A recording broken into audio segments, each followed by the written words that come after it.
Iran का बड़ा दावा, स्ट्रेट ऑफ हॉर्मुज़ में अमरीकी हिमायत याफ्ता 4 जहाज़ रोके गए। ये ईरान ने दावा किया है। IRGC की वार्निंग, गैर कानूनी रास्ता इस्तेमाल किया तो सख्त कार्रवाई होगी। इलाकाई ख़तरा, ईरान कहता है कि अमरीकी मुदाखलत यानी अमरीकी हस्तक्षेप, अमरीकी इंटरवेंशन जारी रही तो तेल और गैस की तरसील मुतासिर हो सकती है। आप देख रहे हैं न्यूज़ 18 का सोशल मीडिया प्लेटफॉर्म। मैं हूं विसाल आजम। ईरान के इस्लामी इनकलाबी गार्ड्स यानी IRGC ने दावा किया है, बहुत बड़ा दावा है ये, और इसके दावे के मुताबिक इसकी बहरिया ने यानी ईरान की नेवी ने स्ट्रेट ऑफ हॉर्मुज़ में अमरीकी हिमायत से गुजरने की कोशिश करने वाले 4 जहाज़ों को रोक दिया है।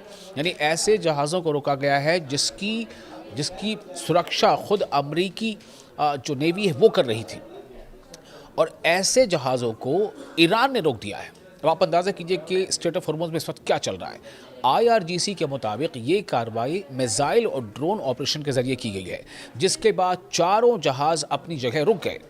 ईरान का कहना है कि ये जहाज़ एक ऐसे रास्ते से गुजर रहे थे जिसे तेहरान गैर कानूनी करार देता है।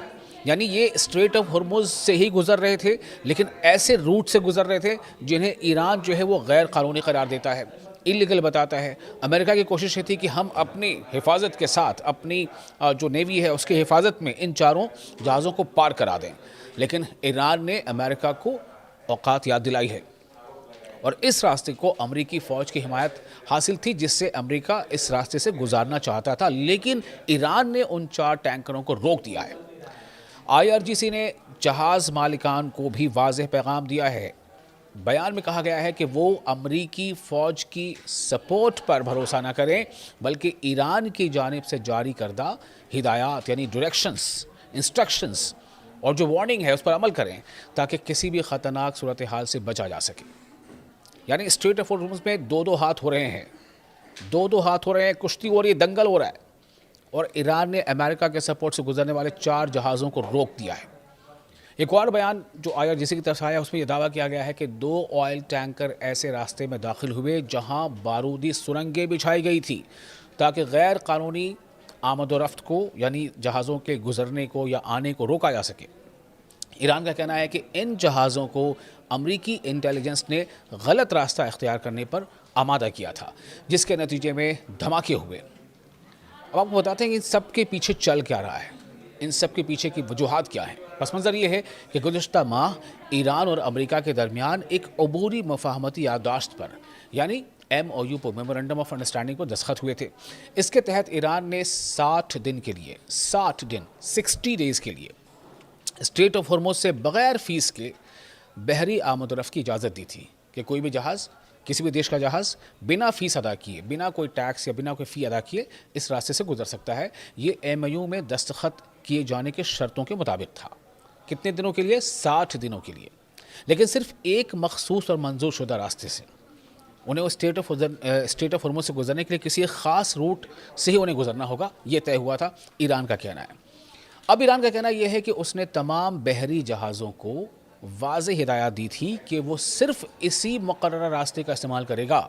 जितने भी टैंकर्स को या गुज़रना है या जहाज़ों गुज़रना है, वो सिर्फ एक ख़ास रूट का ही इस्तेमाल करेंगे, जो रूट ईरान कह रहा है, जिस रूट के बारे में। तेहरान के मुताबिक अमेरिका ने उसके बावजूद एक ऑल्टरनेट रास्ते से जहाज़ों की रहनुमाई शुरू कर दी, जिस पर ईरान ने सख्त एतराज़ किया और इस रास्ते को बंद कर दिया। IRGC ने अपने ताज़ा बयान में ये भी कहा है कि अमरीकी इक़दामात की वजह से स्ट्रेट ऑफ हॉर्मुज़ की सूरत हाल इंतहाई गैर महफूज हो गई है। यानी अमरीका जो कुछ कर रहा है उसने स्ट्रेट ऑफ हॉर्मुज़ की सिक्योरिटी को बिल्कुल डेंजरस जोन में डाल दिया है। ईरान ने वार्निंग दी है कि अगर अमरीकी मुदाखलत, अगर US इंटरवेंशन ख़त्म नहीं हुआ तो ख़ित्ते से खाद, तेल और गैस की बरामदात शदीद मुतासर हो सकती है। गौर से सुने क्या क्या चीज़ों के बारे में बात कही जा रही है। खाद, अब कितने देशों के लिए खाद कितना ज़रूरी आप समझ सकते हैं। खाद के बगैर जो एग्रीकल्चर है, जो खेती है, उस पर पूरा असर पड़ता है। तेल यानी कि उसमें आप पेट्रोल ले लें, डीजल ले लें, कच्चा तेल है, उससे कई चीज़ें निकलती हैं, केरोसिन है, और गैस की बरामदात यानी नेचुरल गैस हो या LPG हो, उसका आना जाना वहाँ से मुतासर हो सकता है।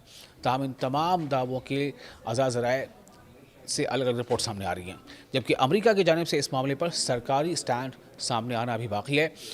देखना यह है कि क्या दोनों देश, दोनों मुल्क, अमेरिका और ईरान, इनके बीच जो ये जो तनाव है ये और ज़्यादा बढ़ता है, या डिप्लोमेटिक हथकंडे अपनाकर डिप्लोमेटिक रास्ते से ये अपने मामले को हल करते हैं। चूँकि ये कोई बड़ी बात है, बहुत बड़ी बात है ये कि अमेरिका के सपोर्ट से स्ट्रेट ऑफ हॉर्मुज़ से गुजरने वाले 4 टैंकर्स को ईरान ने रोक दिया है। इसका मतलब साफ है कि ईरान की तैयारी क्या है, कैसी है, और ईरान का स्टैंड क्या है, ईरान के इस बारे में नीति क्या है, ये बहुत क्लियर है। ये समझना होगा अमेरिका को, क्योंकि इसका नुकसान अमेरिका को ही नहीं बल्कि उन तमाम मुल्कों को होगा, उन तमाम देशों को होगा जिनके टैंकर्स इन रास्तों से गुजरते हैं।